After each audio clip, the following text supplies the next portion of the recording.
Big news tonight on Live at 5. The verdict is in for a Sioux City woman charged with stabbing her mother to death. KTMB's Connor Trent has been following the story. He joins us live in studio tonight with more on today's verdict. Connor?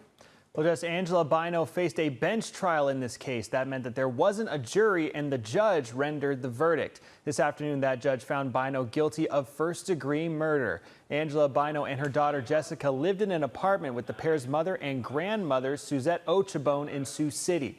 On October 26, 2023, authorities believe that Angela Bino and Jessica Bino and Ochabone all got into an argument. The Binos allegedly began hitting Ochabone with their fists. Jessica Bino then reportedly went into the kitchen, got a knife, and stabbed Ochabone several times.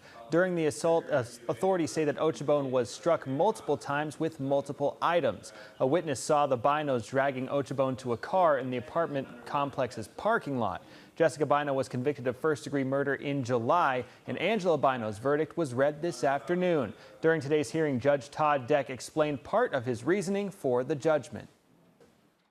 Defendant admitted to beating and stabbing Ochabone in a police interview conducted shortly after the incident and the defendant's apprehension.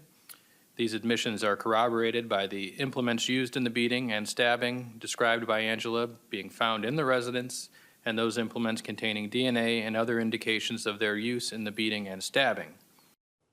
Jessica Bino's sentencing date was set for this afternoon, but it was pushed back 3 weeks to August 29th. Angela Bino's sentencing date will be set at a later time.